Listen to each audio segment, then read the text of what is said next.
को first time open करते हैं तो हमें डैशबोर्ड नज़र आएगा, ठीक है, डैशबोर्ड टैब नज़र आएगा। तो जाते हैं, अगर मैं वहाँ पे जाके यहाँ से इसकी आईपी क्या है, शो इंटरफेस मैनेजमेंट करके हम आईपी फाइंड आउट कर सकते हैं। 192.168.114.154 है। तो कोई भी ब्राउज़र में जाके HTTPS और यहाँ से 192.168.154 लिख के हम इसको ओपन कर सकते हैं। और कल हमें पता था कि एडमिन था और पासवर्ड जो इसका था ABC, शायद इसका हमने चेंज किया था या नहीं था, तो 12345, ठीक है। अगर एडमिन नहीं किया था तो एडमिन लिखना है और एडमिन इसका पासवर्ड है। तो ये आपसे कहेंगे कि पासवर्ड चेंज कर दो फर्स्ट टाइम जब आप लॉगिन होते हो। तो सबसे पहले आपने ओल्ड पासवर्ड लिखना है एडमिन, फिर न्यू पासवर्ड जो भी आप रखना चाहते हो। तो मेरे केस में क्योंकि मैं भूल जाता हूँ तो @12345 ABC@12345, और ये दोबारा आपको अब लॉगिन करना होगा एडमिन और ABC@12345। तो अब आते हैं यहाँ पे जब हम लॉगिन हो जाते हैं, ठीक है। तो फर्स्ट टाइम जो ये टैब नज़र आ रहा है, इसमें ये 5-6 टैब है जो आपको नज़र आ रहे हैं। यहाँ पे है dashboard tab, ACC, monitor, policy, object, network and device tab है। बाकी तो हम बाद में करेंगे, लेकिन फर्स्ट टाइम आप लैंड होते हो डैशबोर्ड टैब में, ठीक है। और ये जो डैशबोर्ड टैब है इस पे यहाँ पे लिखा है लेआउट। लेआउट का मतलब है कि आपको ये चीज़ें किस तरह आप चाहते हो कि नज़र आए। 3 कॉलम में चाहते हो, जो कि बाय डिफ़ॉल्ट 3 कॉलम में है, ये कॉलम 1, कॉलम 2 एंड कॉलम 3। तो आप इसको चेंज करके 2 कॉलम में भी कर सकते हो। अब ये 2 कॉलम में आ गया, तो यहाँ से आप ये डैशबोर्ड जो है ये चेंज कर सकते हो। जो नॉर्मल हमारे डैशबोर्ड होते हैं, यूँ समझो कि कार के जो डैशबोर्ड है फ्रंट के, यूँ समझो ये वो डैशबोर्ड इसी तरह है। तो यहाँ से ये कर सकते हो। फिर इसके बाद है विजेट्स। विजेट्स तो आजकल आपको हर जगह पे मिलेंगे, मोबाइल फ़ोन में, लैपटॉप में, हर चीज़ में हम विजेट्स वर्ड्स को यूज़ करते हैं। तो ये जो आपको नज़र आ रहा है ना, ये विजेट्स कहलाता है। जो इसको मैं ड्रैग कर रहा हूँ यहाँ से, ये विजेट्स है, या यहाँ से ये वाला विजेट्स ड्रैग करके यहाँ पे ला रहा हूँ, तो इसको विजेट्स कहते हैं। जो ये आपको नज़र आ रहा है यहाँ से, इस पर क्रॉस है, इसको अगर क्लोज करना है और रिफ्रेश करना है तो विजेट्स पे क्लिक करके, तो यहाँ इनको 3 कैटेगरी में डिवाइड किया कि आपको कौन कौन से विजेट्स चाहिए। एप्लीकेशन से रिलेटेड टॉप एप्लीकेशन, तो ये विजेट्स आ गया यहाँ पे। और जो ग्रेड आउट होगा इट मीन्स कि वो ऑलरेडी यहाँ पे है। टॉप हाई रिस्क एप्लीकेशन, तो ये विजेट्स। इसी तरह सिस्टम से रिलेटेड इंटरफेसिस चाहिए, तो ये इंटरफेसिस का विजेट्स हैं। और हाई अवेलेबिलिटी जो आगे हम करेंगे उसका विजेट्स है। और लॉग्स से रिलेटेड URL फिल्टरिंग हो गया या थ्रेड लॉग्स। तो अगर मुझे जो विजेट्स नहीं चाहिए इस पर क्रॉस करके, तो ये अगेन यहाँ पे आपको नज़र आ जाएगा कि ये सेलेक्ट नहीं है। तो आप यहाँ से विजेट सेलेक्ट कर सकते हो और अनसेलेक्ट कर सकते हो, ठीक है। यहाँ से क्लोज करके तो वहाँ से दोबारा सेलेक्ट कर सकते हो। इसके बाद है लास्ट अपडेट, ये कब हुआ था, तो अभी यही टाइम इसका लिखा हुआ है ऑलमोस्ट। इसके बाद है कि रिफ्रेश इंटरवल। रिफ्रेश इंटरवल से क्या मतलब है कि ये जो पूरा सा आपको डैशबोर्ड नज़र आ रहा है, ये ऑटोमेटिकली 5 मिनट के बाद रिफ्रेश होगा। अगर मैं 1 मिनट कर दूँ, ठीक है, तो हर 1 मिनट के बाद ये सारी चीज़ें ऑटोमेटिकली रिफ्रेश हो जाएंगे, क्योंकि जो भी चेंजेस हो रहे हैं तो वो आपको फ्रिक्वेंटली शो नहीं करेंगे, वो डिपेंड करता है आपके रिफ्रेश पे, ठीक है। अगर आप चाहते हो कि नहीं मुझे फ्रिक्वेंटली हो, तो आप खुद से भी कर सकते हो। इस पर क्लिक कर दो तो सारे रिफ्रेश हो रहे हैं। लेकिन ये जो सर्कल टाइप का है ना रिफ्रेश, ये हर विजेट्स में अपना भी है। अगर आपको स्पेसिफिक विजेट्स की सिर्फ चेक करने हो तो इस पर क्लिक करके बाकी डिस्टर्ब नहीं हो रहे हैं, तो अब ये यहाँ से कर सकते हो। और अगर पूरे की डिटेल चेक करने हो तो मैनुअल भी है। अब कोई भी रिफ्रेश नहीं होगा जब तक आप यहाँ से खुद ना करो, तो मैनुअल भी कर सकते हो। और 3 डिफरेंट टाइम दिए हैं जो कि 1, 2 और 5 मिनट के हैं। और यह हर विजेट्स, यहाँ से हेल्प ले सकते हो। अगर किसी चीज़ की यहाँ हेल्प चाहिए तो इस पर क्लिक करके एक हेल्प की विंडो ओपन हो जाएगी, ठीक है।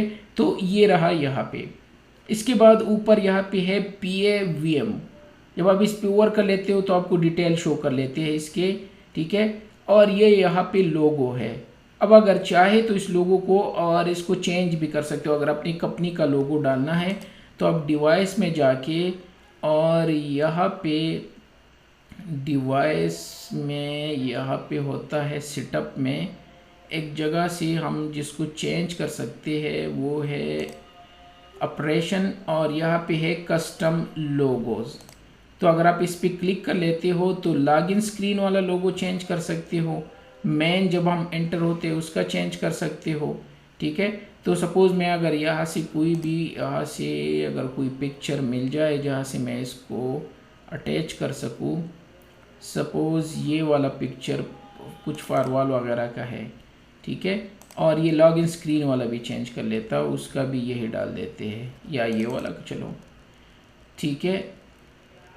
तो ये बड़ा है ये साइज़, तो छोटा वाला साइज़ वाला पिक्चर, वैसे तो आपको स्मॉल लोगो चाहिए ना, वहाँ पे लोगो तो स्मॉल होनी चाहिए, वो आप कर सकते हो। तो यहाँ पे जाके ये अगर मान जाए ये भी बड़ा है तो क्विकली मैं कुछ कर लेता हूँ, कुछ स्मॉल सा पिक्चर अगर मिल जाए ताकि हम इसको लोगों की जगह पे अप्लाई कर सके। ठीक है, तो यहाँ पे जाके या क्विकली एक छोटे से लोगो डाउनलोड कर लेते हैं। ठीक है, लोगो डाउनलोड, कोई सा भी स्मॉल पिक्चर हो जो इसमें इतना बड़ा ना हो, जिस तरह ये एजुकेशन वाला है। तो अगर आपकी कंपनी का ये लोगो है तो आप लोगो अपने सेट करके इसकी जगह अपने लोगो लगा सकते हो। तो मैं इस इमेज को सेव कर लेता हूँ डेस्कटॉप पे, और अब यहाँ से जाके डेस्कटॉप से ये लोगो इस पे सेट कर लेता हूँ। ये भी कह रहा कि बड़ा एनीवे, तो अब यहाँ से ये क्लोज कर दो और ये कमिट चेंजेस कर दो, एक तो चेंज हो जाएगा ना। तो मीन्स आप ये चेंज कर सकते हो, और जब हम लॉगिन होते हैं तो स्क्रीन का भी आप चेंज कर सकते हो। इससे पहले जब हम अभी लॉगिन हो रहे थे तो ये आप यहाँ से चेंज कर सकते हो अगर आप चाहे। ये बाद में हम आगे करेंगे ये वाले। इसके बाद यहाँ पे है कमिट। कमिट का मतलब क्या है, जब भी आप कुछ चेंजेस करते हो तो वो सेव नहीं होते, सेव होते हैं लेकिन वो टेम्परेरी सेव होते हैं, जिसको हम आगे बैकअप एंड रिस्टोर में करेंगे। लेकिन अगर आपने कुछ चीज़ें परमानेंट अप्लाई करने हैं इस फायरवॉल में तो उसको कमिट करने हैं। अभी देख रहे हैं कि there is no pending configuration, लेकिन अगर आप कोई चीज़ चेंज कर लेते हो, सपोज़ मैं यहाँ से एक ऑब्जेक्ट क्रिएट कर लेता हूँ क्विकली। अगर मैं ऑब्जेक्ट में जाके एक टेम्परेरी एक ऑब्जेक्ट क्रिएट कर लेता हूँ तो आप देखोगे कि यहाँ पे कुछ नज़र आ जाएगा। सपोज़ यहाँ पे मैंने एक ऑब्जेक्ट क्रिएट कर दिया और ओके कर दिया। अब ये देख, इससे पहले कह रहे थे कि देयर इज़ नो पेंडिंग, और अब कह रहे कि देयर इज़, तो अब ये ग्रेड आउट नहीं है। ये कह रहे कि वहाँ पे कुछ अपने चेंजेस किए हैं, तो अगर आपने सेव करनी है तो इस पर क्लिक कर दो। ठीक है, तो कमिट चेंजेस कर सकते हो, ये भी हम डिटेल से आगे पढ़ेंगे। आप प्रीव्यू कर सकते हो कि क्या क्या चेंजेस है, लास्ट लाइन चेक कर सकते हो, समरी चेंज कर सकते हो, वैलिडेट कर सकते हो, अप्लाई करने से पहले अगर आपने चेक करने हैं वो कर सकते हो, जो चेंजेस सब ने किए हैं वो अप्लाई करने हैं, या जो चेंजेस मैंने सिर्फ किए जो मैं लॉगिन हुए एज एडमिन वो अप्लाई करने हैं, वो अलग से स्टोरी है। ठीक है, लेकिन ये है चेंजेस अप्लाई करने का प्रोसीजर। इसके बाद यहाँ पे है स्मॉल सा लॉक है। इस लॉक का मतलब ये है कि आप इसको लॉक कर सकते हो। तो अगर एट ए टाइम एक ही फायरवॉल में एक से ज़्यादा एडमिनिस्ट्रेटर काम कर रहे और आपको डर है कि मैं कोई चीज़ चेंज कर दूँ और वो कमिट प्रेस करेगा तो वो तो मेरी चीज़ें अप्लाई कर देंगे और मैं अप्लाई नहीं करना चाहता फ़िलहाल, तो आप इस पर लॉक लगा सकते हो। तो यहाँ से टेक लॉक, ये भी हम आगे डिटेल से करेंगे। 2 टाइप के लॉक है, एक कमिट लॉक कि वो कमिट ना कर सके चीज़ों को। तो अब ये देखिए यहाँ पे ये लॉक हो गया। तो अगर वो कमिट करेंगे वो करेंगे कि नहीं आप कमिट नहीं कर सकते, किसी ने लॉक लगाया है कि जब तक वो अनलॉक ना करे तो आप कमिट बटन को प्रेस करके चेंजेस जो है वो अप्लाई नहीं कर सकते। क्योंकि अब तो मैं हूँ, लेकिन वो जब वो दूसरा एडमिनिस्ट्रेटर अपने उससे लॉगिन होगा तो वो इसमें चेंजेस नहीं कर पाएगा। सपोज़ यहाँ वो दूसरा एडमिनिस्ट्रेटर किसी और सिस्टम से लॉगिन है, अपनी यूज़र से, और मैं अपनी यूज़र से हूँ, तो जो अगर मैं चेंजेस करूँगा, जिस तरह हम भी 2 एडमिनिस्ट्रेटर है, तो जो चेंजेस हम करते हैं उसका अपना है अकाउंट है और मेरा अपना है। ठीक है, लेकिन कभी कभार हम ऑल टुगेदर लॉगिन होते हैं तो मैं लॉग अप्लाई कर लेता हूँ, क्योंकि मैं भी टेस्ट कर रहा हूँ, कम सम टाइम वो करता है। ठीक है, तो इससे क्या होगा, एक्सीडेंटली अगर आप कोई चीज़ें चेंज करते हो और वो अप्लाई कर देंगे, ठीक है, तो इस वजह से आप इस पर कमेंट लगा सकते हो। लेकिन वो कमेंट भी दो टाइप के हैं कि कॉन्फ़िगरेशन, वो कॉन्फ़िगरेशन नहीं कर पाएगा, जब भी जाएगा नहीं वो कह रहे कि नहीं आप नहीं कर सकते। तो ये उसके लिए जिसको हम आगे डिटेल से करेंगे। और इसी तरह जो सेव चेंजेस है वो रिवर्ट चेंजेस है। जिस तरह अगर आप टेम्पररी कोई चीज़, जिस तरह मैंने ये टेम्पररी बना दिया, अभी सपोज मैंने बना दिया ABCD के नाम से एक टेम्पररी बना दिया, इसको भी हम बैकअप एंड रिस्टोर में आगे करेंगे। जस्ट यहाँ पे समझा रहा हूँ कि ये मेंशन है। तो ये अभी कमिट नहीं हुआ है, क्योंकि कमिट अभी ग्रेड आउट नहीं है, अभी आ गया क्योंकि मैंने एक चेंज कर दी। और ये कुछ भी नहीं करेगा क्योंकि ये अभी अप्लाई नहीं हुआ है परमानेंटली। जिस तरह हमारे सिस्को में रनिंग कॉन्फ़िगरेशन होती है और स्टार्टअप कॉन्फ़िगरेशन, तो ये रनिंग कॉन्फ़िगरेशन समझो। तो अगर आप चाहे तो आप इसको रिवर्ट कर सकते हो, रिवर्ट चेंजेस, और रिवर्ट कर दो तो ये रिमूव हो जाएगा। वो पहले वाला तो सेव हुआ था लेकिन दूसरा रिमूव हो गया। तो अगर आप कोई चीज़ें चेंज कर लेते हो और आप कह कि नहीं ये मैंने गलती की और अभी तक कमेंट प्रेस नहीं किया है, तो आप यहाँ से आके रिवर्ट कर सकते हो, और या इसको एक नाम दे के सेव भी कर सकते हो, क्योंकि अभी तक कुछ है नहीं टेम्पररी। सपोज मैंने ABCD कुछ बना दिया 7.7.7, तो आप इसको एक टेम्पररी लोकेशन में सेव भी कर सकते हो। इसको सेव कर दो तो ये सेव, जो कि आगे हम देखेंगे, ये बैकअप एंड रिस्टोर से रिलेटेड है। ये पूरा सेक्शन बैकअप एंड रिस्टोर से है। रिवर्ट सेव कॉन्फ़िगरेशन जो कि सेव है, इसी तरह रनिंग कॉन्फ़िगरेशन और ये सारी चीज़ें, तो ये यहाँ पे अवेलेबल है। और ये सर्च के लिए, अगर आपने ग्लोबली पूरे फायरवॉल में कुछ चीज़ें सर्च करनी है तो आप यहाँ पे लिख सकते हो। जिस तरह DD था, पता नहीं मैंने क्या नाम दिया था, तो वो जहाँ जहाँ पे है वो आपको शो करेंगे कि DD जो है वो एड्रेसेस में मिला, और DD से रिलेटेड मुझे एप्लीकेशन में भी बहुत सारी चीज़ें मिल गए। तो इसने पूरी फायरवॉल को सर्च करके मुझे सब कुछ शो कर दिया। तो ये उसके लिए सर्च है जो कि पूरी फायरवॉल में कहीं सी भी चीज़ें उठा के आपको शो कर देंगे। इसके बाद ये विजेट्स है जो कि 2 खानों में या 3 कॉलम में आप चेक कर सकते हो, और हर विजेट्स आपको कुछ ना कुछ शो करेंगे। जिस तरह हम डैशबोर्ड पे सारी चीज़ें लगा देते हैं कि ताकि मुझे याद हो, तो URL फिल्टरिंग से जो कि आगे हम करेंगे, हाई अवेलेबिलिटी से रिलेटेड कौन से इंटरफेसेस अप डाउन है, ग्रीन होंगे, रेड हो सकते हैं और ऑरेंज हो सकते हैं, जो कि अभी तक कुछ भी नहीं है। तो जब ये ग्रेड आउट है, मीन्स ये अभी तक कॉन्फ़िगर ही नहीं हुए हैं। इसी तरह टॉप हाई रिस्क एप्लीकेशन है, जनरल इन्फॉर्मेशन है इस फायरवॉल के बारे में कि इसका डिवाइस का नाम ये है, IP एड्रेस ये है जो कि ये है DHCP के थ्रू, सबनेट मास्क है, ये इसका गेटवे है, IPv6 एड्रेस है, ये इसका CPU ID है, ये इसकी यूनिक ID है जो रजिस्ट्रेशन में रिक्वायर होती है जब इसको हम रजिस्टर कराते हैं, और VMware मोड कौन सा है, ये इसकी एप्लीकेशन, और ये सारी डिटेल हर विजेट्स कुछ ना कुछ इन्फॉर्मेशन दे रहे हैं। सिस्टम रिसोर्सेज कितना यूज़ हो रहे, और ये सारी चीज़ें हम CLI से भी कर सकते हैं।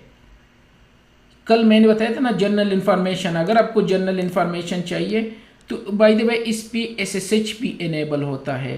तो रादर दिन कि मैं यहाँ लॉगिन हूँ तो क्यों ना SSH यूज़ करके लॉगिन हो जाए, क्योंकि वहाँ पर काम करना मुश्किल होता है। तो पुटी लिख के बाय डिफ़ॉल्ट SSH इस पे इनेबल होता है, और ये IP लिख दो। क्या IP है? 192.168.114.154, और फर्स्ट टाइम है तो इसकी पब्लिक की एक्सेप्ट कर दो, एडमिन, और पासवर्ड ABC@12345। तो बाय डिफ़ॉल्ट SSH इस पे इनेबल होता, तो इस वजह से मैं यहाँ से लॉगिन हो गया।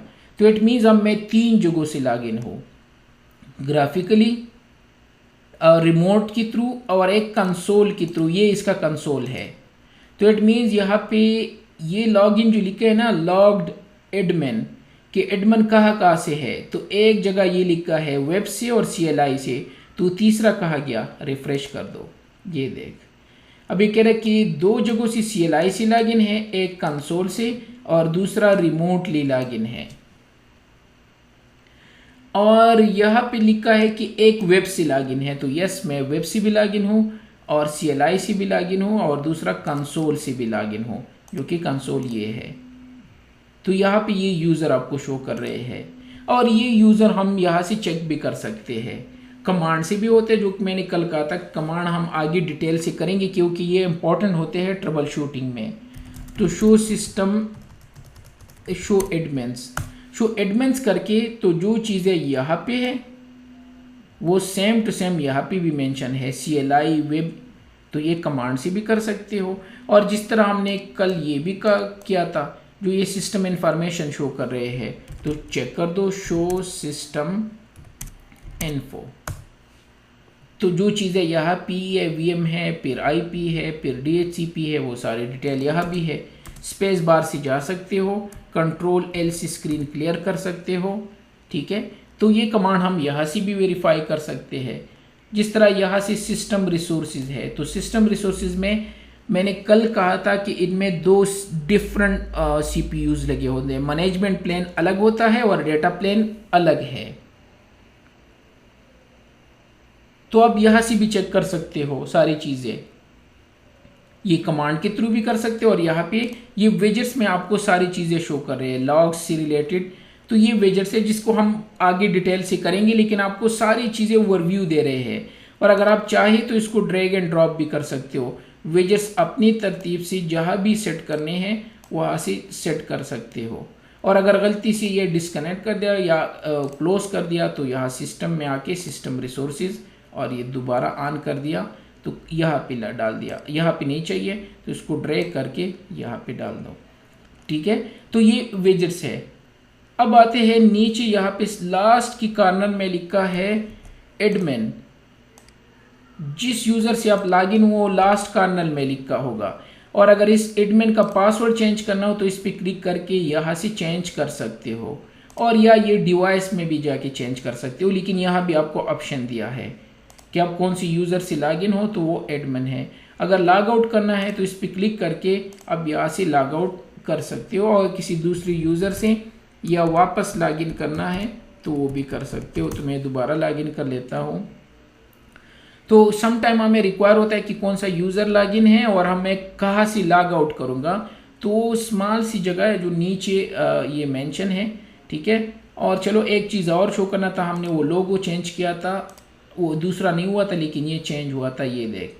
तो अब यहाँ से वो फायरवॉल की चीज़ रिमूव हो गई और यहाँ पे अब ये शो कर रहे हैं। और आप लॉगिन स्क्रीन का भी चेंज कर सकते हो, लेकिन उसके लिए वो इमेज थोड़ा सा छोटा रिक्वायर होता है। तो ये लोगो भी आप चेंज कर सकते हो, जो मैंने चेंज कर दिया, पता नहीं कुछ दिया था। ये है लॉग आउट। फिर ये है लास्ट लॉगिन कि कब ये यूज़र लास्ट लॉगिन हुआ था, तो ये आपको टाइम शो करेंगे। और सेशन एक्सपायर कब होगा, अगर आप ये यूज़ नहीं कर रहे हो तो ये ऑटोमेटिकली आपको किक आउट कर देंगे यहाँ से। और इसके बाद यहाँ पे अगर कोई मैसेजेस आते हो, इस तरह शुरू में जब मैं लॉगिन होता था तो 3 चीज़ें शो कर रहे थे, वो यहाँ पे होते हैं। टेलीमेट्री से रिलेटेड या कुछ अपडेट्स आए हो या कोई और बग्स हो, तो वो मैसेज आपको पालो अल्टो यहाँ से सेंड करते हैं। तो ये जो एनवेलप की तरह है, ये मैसेजेस आपको शो करेंगे। टास्क ये होते हैं कि कितने टास्क आपके रन हो रहे हैं या कंप्लीट है या प्रोसेस में है। सपोज अगर मैं कमिट प्रेस कर दूं तो इसको कमिट प्रेस करने दो और ये क्लोज कर दो, खैर है ये चल रहा है, ये टास्क में आपको नज़र आएगा, ये है, ये चल रहा है। अगर स्टॉप करना है तो स्टॉप भी कर सकते हो। तो जो चूज़ रनिंग में है या कंप्लीट हुए हैं या कोई इस तरह, तो वो सारे टास्क आपको यहाँ पे नज़र आ जाएंगे, ठीक है। ये उसके लिए है। और अगर लैंग्वेज चेंज करना है किसी और लैंग्वेज में, जिस तरह यहाँ पे इंग्लिश है, चाइनीज़ है, जापानीज़ है, तो मैं अगर चेंज कर दूँ तो ये पूरा सब कुछ जो है ये चेंज हो जाएगा। तो आई डोंट नो, फिर इंग्लिश में हम फर्स्ट वाले में आएंगे, तो चलो चेक कर लेते हैं। ऐसा लैंग्वेज फ्रेंच थोड़ा बहुत आता है तो इसको कर लेते हैं। तो अगर मैं ओके कर दूँ, ठीक है, तो ये सब कुछ फ्रेंच में कन्वर्ट हो जाएगा, ठीक है। ये पूरा जो आपका डैशबोर्ड है और सारी चीज़ें, ठीक है, तो ये फ्रेंच लैंग्वेज में कन्वर्ट हो जाएंगे। और ये हो गए अब फॉर्मल, और यहाँ एक्टिव की जगह एक्टिवर लिखा है, तो ये रहा। और ये अब पता नहीं URL फिल्टर की जगह ये कुछ और लिख दिया, एडमिनिस्ट्रेटर की जगह कुछ और आ गया, जो फ्रेंच में इस तरह होता है, ठीक है। कुछ चीज़ें तो फिर भी इंटरफेस ही इंटरफेस है फ्रेंच में भी, और रिसोर्सेज सिस्टम को कुछ और कर दिया। तो ये लैंग्वेज चेंज भी कर सकते हो। मैंने दोबारा इसका लैंग्वेज इंग्लिश करना है, तो फर्स्ट वाला इंग्लिश था और इसको दोबारा ओके करके दोबारा इसको इंग्लिश में चेंज कर सकते हैं। तो अगर आप चाहे और आपको लैंग्वेज है जो सपोर्ट करते हैं तो आप उसको कन्वर्ट भी कर सकते हो, ठीक है। और रिमाइंडर और ये लोगो ये भी चेंज कर सकते हो, रिमूव भी कर सकते हो, लेकिन ज़रूरत नहीं है, हो तो कोई इशू नहीं होता, ठीक है। तो ये था इसका डैशबोर्ड, ठीक है। तो अगर हम यहाँ पे जाके थ्योरेटिकली आप पढ़ ले तो हमने देख लिया टॉप एप्लीकेशन भी नज़र आ रहे थे डैशबोर्ड में, top high risk application, ACC के फैक्टर की डिटेल भी थी, जनरल इंफॉर्मेशन भी थे, इंटरफेस इससे रिलेटेड थे कि अगर ग्रीन हो तो ऑन है और अगर रेड हो इंटरफेस तो वो ये थे ना, लेकिन अभी तक कॉन्फ़िगर नहीं है तो इस वजह से, और अगर ग्रेड हो तो इट मीन्स कि ये अननोन स्टेट में मीन्स कॉन्फ़िगर ही नहीं हुए हैं। सिस्टम रिसोर्सेज से भी डिटेल थे जो हमें CPU utilization, data utilization show कर रहे थे। हाई अवेलेबिलिटी चूँकि कॉन्फ़िगर नहीं थी तो वो भी थे। लॉक भी हमने चेक कर दिया जो कि लॉक कर लेते हैं चीज़ों को, ठीक है। एडमिन कितने लॉगिन थे वो हमने चेक कर दिया, 3 जगहों से लॉगिन था। थ्रेड लॉग थे, URL, configuration log, system log की सारी चीज़ें शो हो रहे थे। तो ये कुछ इस तरह था। ये विजेट्स थे, यहाँ पे ये 2 कॉलम में चाहिए या 3 कॉलम में, कमिट चेंजेस के थे, सेव के थे, और ये कुछ विजेट्स थे हर एक के। यहाँ पे चेंजेस, लैंग्वेज चेंजेस कर सकते हो, टास्क बार, ठीक है, और कब लॉगिन हुआ था लॉग आउट कर सकते हो और अपना पासवर्ड चेंज कर सकते हो, और कुछ विजेट्स हमने पढ़ लिए। जो ऊपर के 7 टैब थे उसको हम फंक्शनल कैटेगरी टैब्स कहते हैं। उनमें से हम जस्ट अपने एक कवर कर दिया छोटा सा, वो डैशबोर्ड था। इसके अलावा ACC टैब जो सबसे आखिर में हम करेंगे। ACC टैब में हम सारे जो रिपोर्टिंग है और सब कुछ है वो फाइंड आउट हम सब कुछ यहाँ पे करते हैं, जो कि पूरा सब कुछ प्रोवाइड आपको कर लेते हैं। इसमें सर्च कर सकते हो और रिपोर्टिंग कर सकते हो, यूजेज देख सकते हो, एप्लीकेशन यूजेज, सब कुछ हम ACC टैब में देखते हैं। मॉनिटर टैब में हमारे सब कुछ मॉनिटरिंग से रिलेटेड होते हैं जो कि आगे हम करेंगे। यहाँ पे हम चाहे लॉग्स चेक कर सकते हैं, चाहे URL के हो, किसी भी चीज़ के लॉग्स हो, अलार्म्स हो, ये सारी चीज़ें यहाँ पे होते हैं। पॉलिसीज़ में हम नेट पॉलिसी या बाकी जो हमारे सिक्योरिटी पॉलिसीज़ होते हैं वो सारी चीज़ें हम यहाँ पे करते हैं। ऑब्जेक्ट में हम हर टाइप के ऑब्जेक्ट क्रिएट करते हैं जो कंटेनर्स होते हैं, जिसमें हम IP ऑब्जेक्ट, IP के ऑब्जेक्ट, कंट्री के ऑब्जेक्ट, हर चीज़ के ऑब्जेक्ट हम यहाँ पे कॉन्फ़िगर करते हैं। और नेटवर्क टैब में नेटवर्क से related site to site VPN, बाकी सारी चीज़ें, वो सारी चीज़ें हम यहाँ पे करते हैं। और डिवाइस में, इस डिवाइस में जो चेंजेस करनी हो मोस्ट ऑफ द टाइम वो चीज़ें हम डिवाइस टैब में कॉन्फ़िगर करते हैं। तो इन सब टैब्स को हम फंक्शनल कैटेगरी टैब्स कहते हैं। और टास्क बार तो मैंने शो कर दिया, जिसको डिस्प्ले टास्क, जो जितने टास्क चल रहे हैं या ऑलमोस्ट कंप्लीट हो चुके हैं तो वो सारे आपको यहाँ पे शो होंगे, ठीक है। क्योंकि अभी तक हमने इसमें कुछ कॉन्फ़िगर नहीं किया तो हाई रिस्क एप्लीकेशन शो नहीं कर रहे थे, ना हमें कॉन्फ़िगरेशन लॉग शो कर रहे थे, तो वो जब इस पे हम काम करेंगे तो आपको शो हो जाएंगे। कमिट के बारे में मैंने बता दिया, जब भी हम चेंजेस करते हैं तो कमिट पे प्रेस करके कर सकते हैं, ये तो बाद में हम करेंगे। रिसोर्सेज टैब मैंने दिखा दिया, इसमें एक मैनेजमेंट CPU से रिलेटेड है और दूसरा डेटा प्लेन से रिलेटेड है। लॉग को तो खैर हम आगे डिटेल से करेंगे। तो अगर आप कमिट लॉग लगा देते हो तो कोई चेंजेस नहीं कर पाएगा, और अगर कॉन्फ़िगरेशन कर लेते हो तो कॉन्फ़िगरेशन नहीं कर पाएगा। ये उसके लिए हम यूज़ करते हैं। जिस तरह ये आपको ये एरर देंगे कि अदर एडमिनिस्ट्रेटर जो है उसने कमिट लॉग लगाया है तो आप नहीं कर सकते। वो जो बाद में हम लैब करेंगे, जब आपको अंडरस्टैंड आ जाएगी तो हम 2 एडमिनिस्ट्रेटर बना के एक से लॉगिन हो के ये लॉक लगा देंगे और दूसरे से लॉगिन करके ट्राई करेंगे कि वो कर सकते हैं या नहीं कर सकते। तो ये वहाँ पे पढ़ेंगे, लेकिन स्लाइड यहाँ पे वैसे जस्ट डाले हैं, ठीक है। इवन आप ये भी कर सकते हो कि जब भी मैं लॉगिन हूँ तो ऑटोमेटिकली लॉक ऑन करो, तो आपको बार बार उस पर क्लिक करने की ज़रूरत नहीं है, वो भी उसी लैब में हम वहाँ पे करेंगे। अच्छा, जो चीज़ें मैं कह रहा था कि ये आप कमांड से भी चेक कर सकते हो। शो सिस्टम इंफॉर्मेशन हो गया और शो सिस्टम रिसोर्सेज हो गया, अगर सिस्टम मैनेजमेंट की रिसोर्सेज चेक करनी हो। अगर डेटा प्लेन की चेक करने हो तो उसके लिए शो रनिंग रिसोर्स मॉनिटर है, और अगर सेशन चेक करने हो तो शो सेशन इंफॉर्मेशन है। अभी तक कोई सेशन है ही नहीं हमारे, क्योंकि अभी तक कॉन्फ़िगर ही नहीं है कुछ भी। तो ये कमांड से भी कर सकते हो। शो एडमिन्स था जो मैंने एक शो कर दिया। तो ये था इसका डैशबोर्ड, बेसिकली जस्ट ओवरव्यू देना था कि डैशबोर्ड में इसके क्या क्या चीज़ें होते हैं। और जब आप फर्स्ट टाइम लॉगिन होते हो तो एटलीस्ट आप जब स्टार्ट लेते हो डैशबोर्ड से तो आपका जो डेवलप्ड हो जाता है ना, मीन्स कॉन्फिडेंट। तो इस वजह से ये आपको बता रहा था।